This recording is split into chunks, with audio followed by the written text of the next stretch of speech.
her and I, because of how we work together, and we work together in discussing services and how we communicate different things and such, we get into a lot of conversations about life. And so really our hope in this is that you not only hear her story, but that we can almost just have one of our conversations we have in an office, right? And you just get to hear. So I hope this is a blessing to you in that way. So Haley, for those who don't know you, tell us like some about your background, your family of origin, your upbringing. I grew up in a Christian household. We moved around a lot just for different job opportunities for my mom and my dad. So most of my life was in Nebraska, but we spent 8 years in Colorado in different towns. But despite moving a lot, my parents always made sure that we had a church in every town that we were in. So I was always plugged in and connected to a church. I graduated from Stapleton, which is just north of North Platte, so I'm kind of in the area. But in Stapleton is where I met my husband, Devin.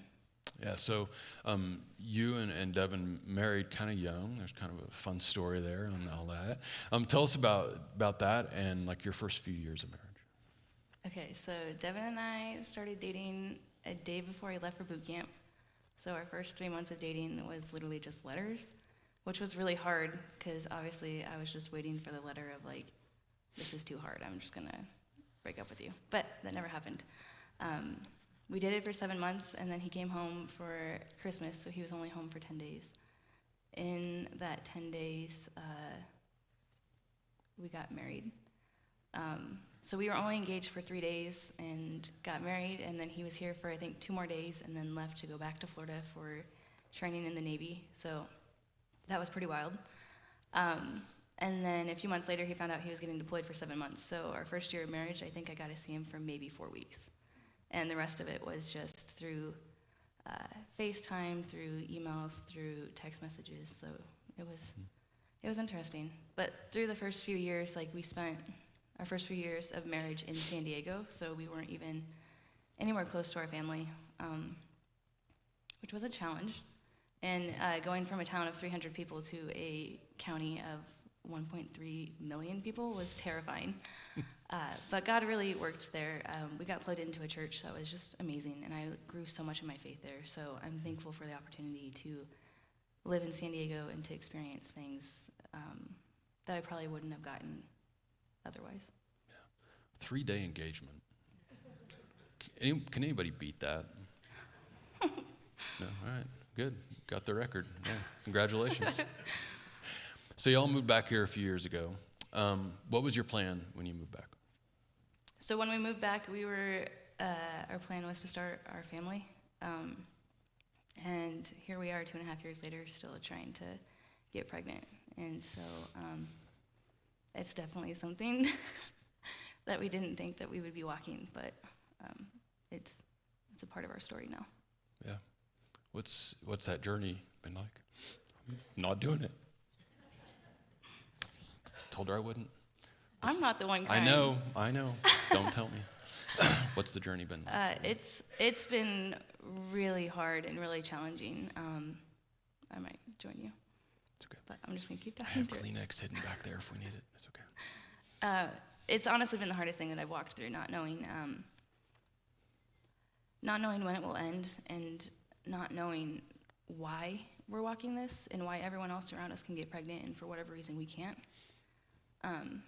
I remember that there were so many days filled with so much frustration and so much anger and just questioning why it was us and thinking that maybe we did something wrong or maybe we weren't doing things correctly or whatever, like just trying to come up with some answer to figure out and try to understand why we are walking through infertility. But ultimately, like there's nothing that we did wrong. It's just part of our story, and it's a valley that we have to walk through, not knowing when it will end. Yeah. And I know it's been hard, but God's been gracious. Yes. And like about a year ago, you said some things just shifted and switched within you as you walked it, as you wrestled with all of it. Tell us about that.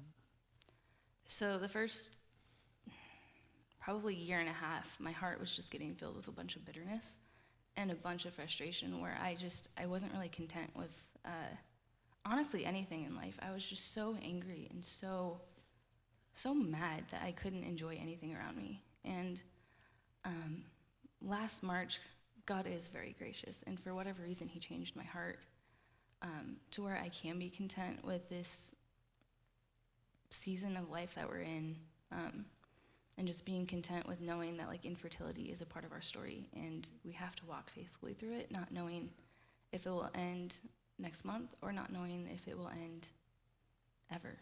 And it's just a part of who we are. I will say there was one time that it was probably the hardest day for me, where I was just in tears, questioning and getting angry and frustrated at God and not understanding what was going on.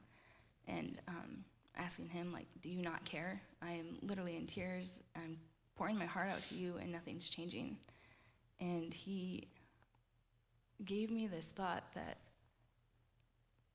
even though my heart is breaking, I'm not walking through this alone. Like, God's heart is breaking while mine is breaking. And even though I don't understand it, he is with me every step of the way. And so I've seen him in a different way through this hard season of life, and I've gotten to see like just how gracious he is, where he will give me small little signs of reminding me that he's in the details, and that even on the days where like I don't want to be on this journey, and the days where I just want to give up, he always gives me these signs of his faithfulness, and I'm very thankful for that. Yeah.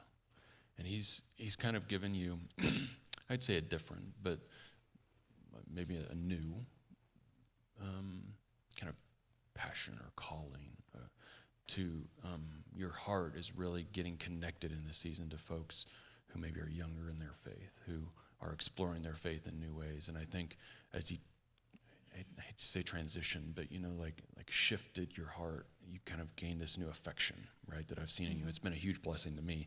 You help me think better all the time as I think about what we're doing here. Tell me about that shift and that new focus that you have now. So,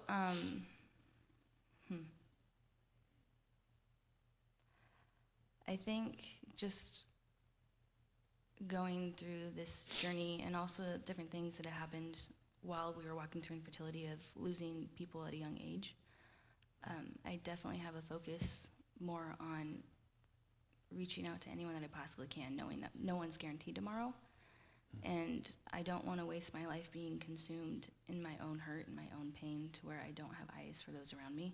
And honestly, it's way harder to go through everyday life when I'm focused on my own pain. And so God's given me different opportunities to pour into others, and that has been very life-giving. And I've noticed that I don't focus about myself so much if I'm pouring out to others, because I can see the joy in their eyes, or I can see like, I don't know, it's just so life-giving being the hands and feet of Jesus and having conversations about him with others, or helping people dive deep into their faith and grow, and not just be so frustrated with life that I can't enjoy that. Yeah, and like I say, her perspective on this has helped me so much. Where so often, whether it's creating a message, whatever it is, I'll be on my train of thought, and you're like, hey, what about this? Hey, what about this? And you shift my perspective just enough, and I'm like, that's really good. Like, I need that. And so, one of the many ways, you're a huge blessing to me. Thank you for that.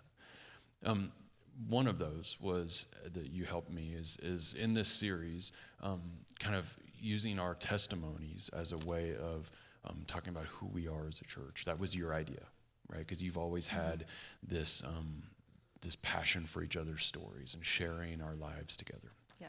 And so you helped me sort of create this little path we've been on for 4 weeks here. So because this is so close to your heart, why is it important that we need to know your story, but also we need to know each other's stories? Stories are so important because there's so many people around us in the community that, like, I can't reach everyone with my story. But everyone that has a story, there's something in there that others can hear. And so if we're not sharing our stories, we're not giving the glory to God of how he's been working in our life. And also, like, I was really scared to get up here and do this. And you've done better than me. Good job. And like we had conversations where I wanted to script it all out and I wanted to have the right answers, but ultimately, like, God's not going to work in that, and people can't feel my heart if I have it scripted out. And so the importance of sharing our stories is to show others how God is working in our hearts, and I don't want my heart for this series and for sharing stories is that people that come to McCook E-Free see that we aren't people that have it all together. We are a group of people that are broken and that are trying to live by the grace of Jesus. And I want that to be seen. I don't want us to be a church where people come and sit in the pew and they don't see the heart of who we are, because no one here is perfect, and there's no reason that we need to live that way. And so for the importance of sharing stories is to share how God has moved in everyone's life. Thank you. You're way better than me. I'm so proud of you. Good job. Thank you. Let's pray.